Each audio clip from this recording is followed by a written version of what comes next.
सुप्रभात प्यारे बच्चों। आज हम लोग कक्षा 4 के पाठ 3 अनुशासन पाठ को पढ़ रहे हैं। इसमें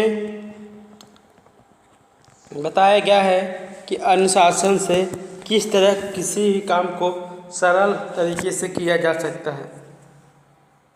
देखते हैं हम लोग। अनुशासन शब्द दो भागों से मिलकर बना है।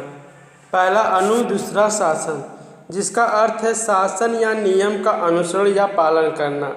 यह संसार विविध प्रकार के नियमों से चल रहा है। जरा सोचिए, यदि सूरज दिन के बदले रात में चमके और चंद्रमा सुबह होने पर चमकते रहने की जिद करे और ऋतुएं अपने क्रम को भूलकर अपनी मर्जी से आने जाने लगे, तो क्या होगा? पृथ्वी पर प्रलय आ जाएगा।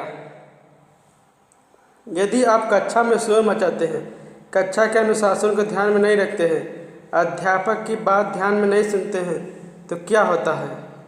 आपको कक्षा में पढ़ाया पाठ समझ में नहीं आएगा, अपना विद्यालय आना व्यर्थ जाएगा। यदि सभी अपने अपने तरीके से सड़क पर चले तो कोई यातायात के नियमों का पालन न करे तो क्या होगा? दुर्घटनाएं घटेगी, सड़क पर चलना दुर्भर हो जाएगा।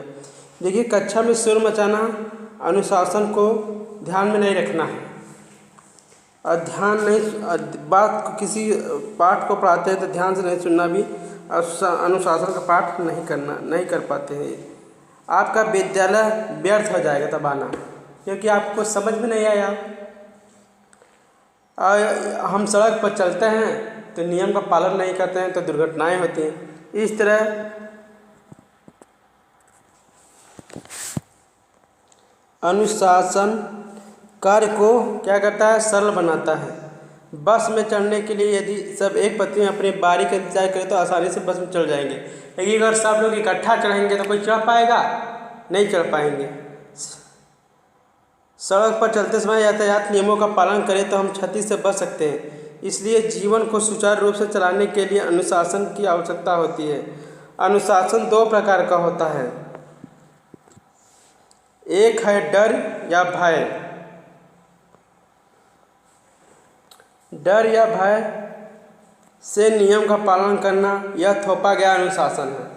ये थोपा गया अनुशासन है। और अस्थायी अनुशासन, जैसे अध्यापक या प्राचार्य के डर से कक्षा में शांति रखना, इस प्रकार का अनुशासन अस्थायी होता है।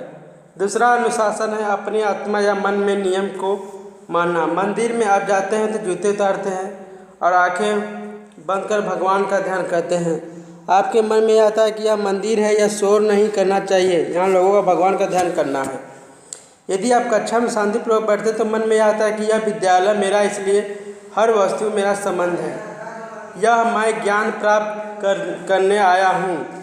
यदि आप विद्यालय कक्षा के अनुशासन का पालन अपने मन से करते तो यह अनुशासन अस्थायी होगा। गांधी जी इस प्रकार के अनुशासन की बात करते हैं।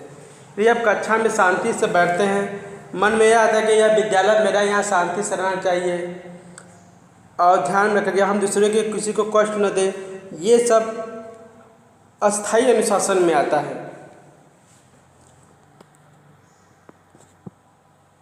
मनुष्य एक सामाजिक प्राणी है, समाज में दूसरे लोग भी हैं, इसलिए हमें अपने काम करते समय इस बात का ध्यान रखना चाहिए कि हम किसी दूसरे व्यक्ति का कोई कष्ट तो नहीं दे रहे हैं, उनके काम में हम कोई बाधा तो खड़ा नहीं कर रहे हैं, इसलिए हमें अनुशासन का पालन करना चाहिए। अनुशासित जीवन सुखी जीवन है। अनुशासन जीवन को नियोजित तथा सफल बनाता है। अनुशासन के बिना हमारी उन्नति संभव नहीं है।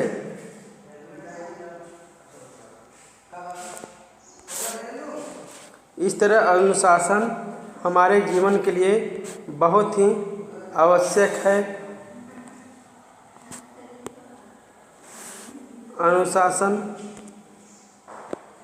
अनुशासन हमें जीवन में सरल तरीके से जीना सिखाता है और अनुशासन से ही बड़ी से बड़ी सफलता को हासिल किया जा सकता है।